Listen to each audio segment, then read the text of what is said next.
Hello, and we have Dominic Martin with us here. Hello, hello. TheWhovianChaser. I will be putting your channel in the description below. I'm sure a lot of you have seen him here before. Also working with a very certain audio company at the moment, is that right? Oh, well, yeah. That's quite a ooh. Yeah. I'm very fortunate to be working with Big Finish at this present point in time. It is very much an honor. I'm really enjoying my time there. It's very cool. Very lovely people. Very lovely people. Absolutely. And clearly, this is a result of your massive Doctor Who fandom, if you don't mind my saying. I think, like me, you've grown up with the show. You've watched it for quite a long time. It's a big part of your social media presence as well. So, I'm trying to figure out what the general perception of the current year of Doctor Who is, and I'd love to know how you feel about it. Cool.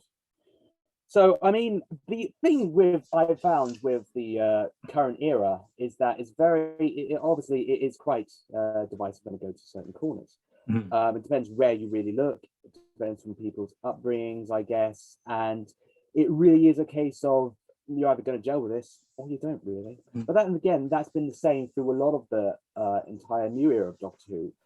When you go back to the Rusty Davies era, at the time, there were some elements that were received not so well, like say Love and Monsters and Fear Her, but then they're reevaluated over time, and then they become sort of cult classics. I mean, I'm not sure Fear Her has reached there yet, but I know Love and Monsters definitely has. And the same could be said for the Stephen Moffat era, which again was heavily derided when it was being released.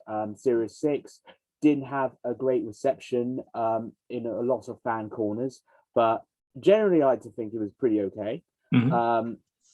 But now a lot of the elements of the Moffat era are kind of being reevaluated as time has gone on, and they're now that they have complete story, everything has been going on quite well. I mean, I recall people saying that Series 9 was very much a series that was best watched as a binge watch. And you could apply that to the entire Capaldi era, really, because it's such a cohesive story that may not, I guess, go too well over time, but when you just watch it over a short space of time, then you can really see how the character jigsaws fit in and out and in and out. So yeah, that ties back into the current era because it's one of those things that I feel will probably be received a lot better down the line when Chibnall has handed the keys over to another showrunner. And I feel that some aspects of it may well be reevaluated. Like I know that episodes like Demons of the Punjab, absolutely fantastic, and that is getting all the praise it deserves. I mean, there are episodes that haven't gone quite down quite so well, like to if I can say this correctly, Surunga Conundrum, which obviously has a bit of a but again, I feel like it's just a case that Doctor Who in itself doesn't have a fan base that is consistently how do I this they're not consistently it's difficult to word. I know what they're not usually unanimous, we'll say. That's the way. They're not consistently unanimous on their thoughts of Doctor Who, like a lot of fan bases are. But Doctor Who, there does seem to be very much a massive amount of division.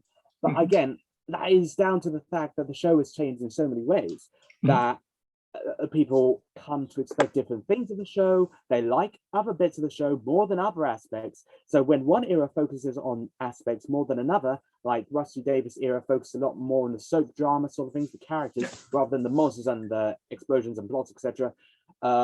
And that can drive away a certain audience, but also rope in a new one. And the same is, of course, with the Chibnall era. It's roped in a new audience. Some have left as well, but at the same time, the show does need to continue to change. Otherwise, it won't progress and it will just stagnate and eventually die. And we don't want it to do that. So absolutely not. I guess the point I've been trying to make a lot throughout this is Doctor Who is probably the ultimate in variety show, in that you can change the show's genre, you can change the show's tone, style week to week. It doesn't even have to be season to season, Doctor to Doctor. It can be week to week. So of course there are going to be elements that people love and hate. It's just I also feel like a lot of the issue now is it's very much in the open for them, where and that's gone on over the course of time. You'll have seen it in the Moffat era as well. Every time something came out, especially by the time of Capaldi's era, you'd be getting tweets every day about it. You'd be getting Facebook opinions, and you'd see it a lot more than, say, you would in the Russell T Davies era, I think. Definitely. The development of social media has definitely helped affect the widespread reception of Doctor Who. I remember, like, early in the 2010s, Twitter was still coming about, and you would see all that discussion about Matt Smith and his Doctor. I mean, usually you'd see that sort of thing on internet forums, but with Twitter, it was made a lot easier because, I mean, back in that particular era, you only had 140 characters to play about with. And you had to really keep your thoughts properly concise. And so everything was kind of like reduced to he's good, he's bad, don't like it, like it.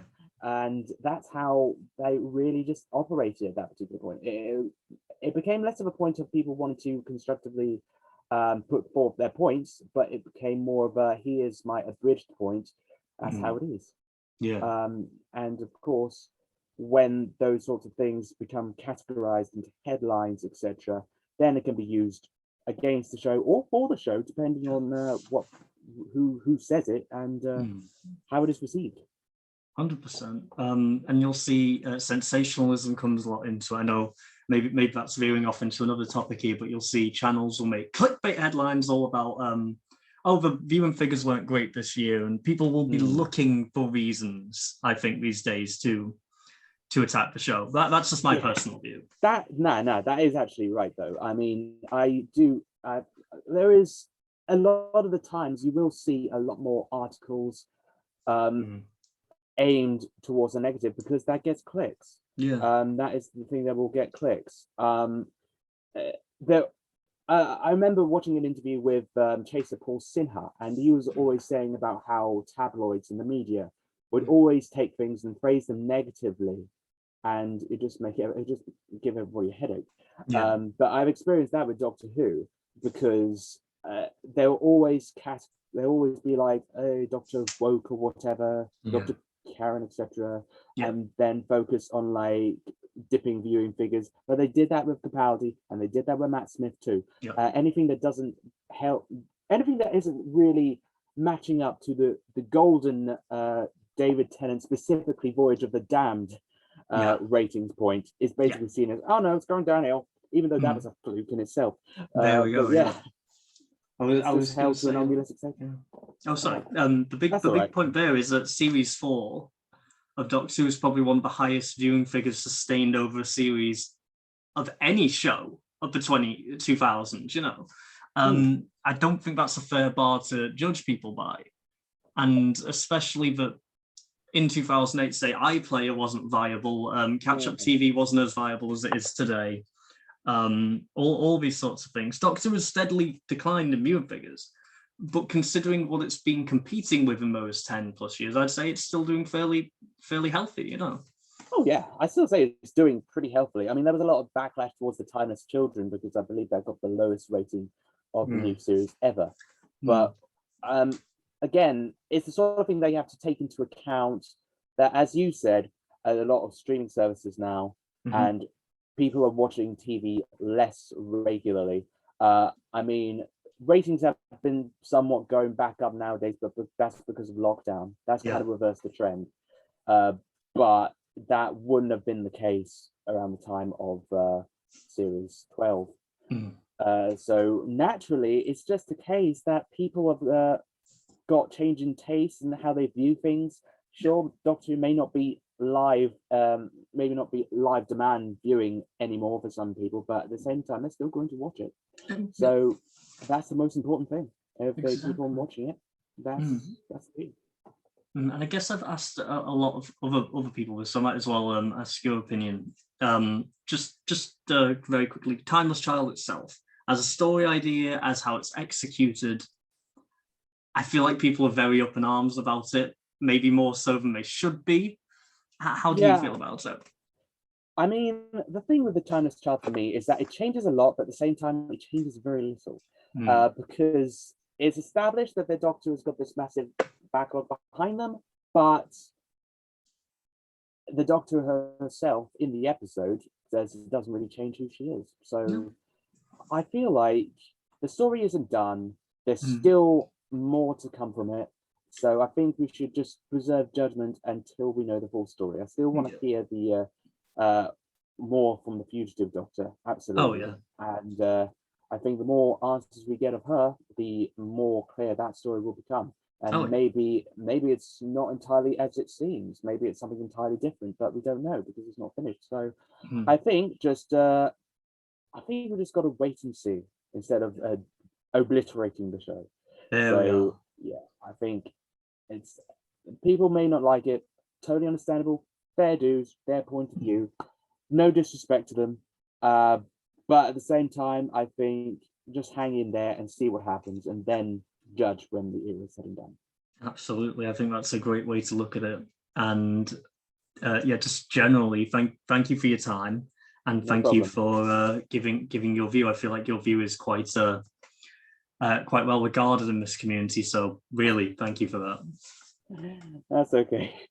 Yeah, thank you so much. There we go.